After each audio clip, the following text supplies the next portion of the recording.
9 май президенти ҷумҳурии Тоҷикистон пешвои миллат муҳтарам Эмомалӣ Раҳмон бо мақсади иштирок дар маросими гулчанбаргузорӣ ба муносибати Рӯзи ғалаба дар ҷанги бузурги ватании солҳои 1941-1945 ба боғи ғалабаи пойтахт ташриф оварданд.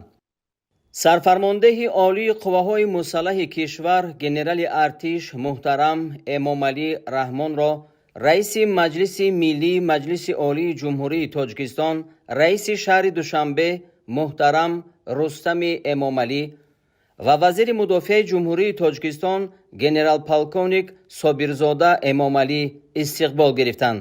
қабл аз иштирок дар маросими гулчанбаргузории президенти кишвар муҳтарам Эмомалӣ Раҳмон муассисаи давлатии боғи ғалабаро ки аз ҷониби мақомоти иҷроияи ҳокимияти давлатии шаҳри Душанбе таъмиру навсозӣ шудааст, аз нав ба истифода доданд. баъди боздид аз осорхонаи боғи ғалаба ва шиносоӣ бо намунаҳои қаҳрамониву фидокориҳои фиристодагони Тоҷикистон дар ҷанги бузурги ватанӣ, роҳбари давлат муҳтарам Эмомалӣ Раҳмон ба корҳои навсозии пурра ки бо сифати баланд иҷро шудааст, баҳои баланд дода ба раиси шаҳри Душанбе муҳтарам Рустами Эмомалӣ ва иҷрокунандагони кор арзи сипос намуданд.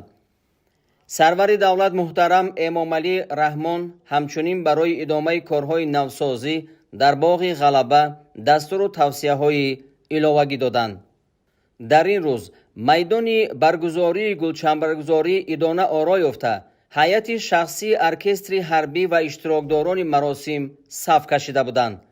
президенти кишвар муҳтарам Эмомалӣ Раҳмон ба поси хотираи афсарону сарбозон ва ҳамаи онҳое ки дар он ҷанги пурдаҳшат ҷоннисор кардаанд, дар назди оташи ҷовидон гулчанбар гузоштанд.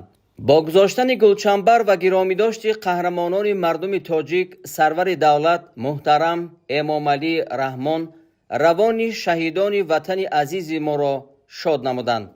дар ин рӯз раиси маҷлиси миллии маҷлиси олии ҷумҳурии Тоҷикистон, раиси шаҳри Душанбе муҳтарам Рустами Эмомалӣ, раиси маҷлиси намояндагони маҷлиси олии ҷумҳурии Тоҷикистон Идизода Файзалӣ аз маҷлиси олӣ ва сарвазири кишвар Қоҳир Расулзода аз ҳукумати ҷумҳурии Тоҷикистон дар назди оташи ҷовидон гулчанбар гузоштанд. ҳамчунин аз вазорати мудофиа ва дигар сохторҳои қудратӣ, собиқадорони ҷанги бузурги ватанӣ, корпуси дипломатии муқими шаҳри Душанбе ва пойгоҳи ҳарбии 201-уми Федератсияи Русия дар ҷумҳурии Тоҷикистон дар назди оташи ҷовидон гулчанбарҳо гузошта шуд. бояд гуфт ки боғи ғалаба дар теппаҳои қисми шимолу шарқии шаҳри Душанбе воқеъ буда яке аз муҳимтарин маҷмаъҳои ёдгорӣ ва мавзеъҳои таърихиву фарҳангии пойтахти Тоҷикистон мебошад.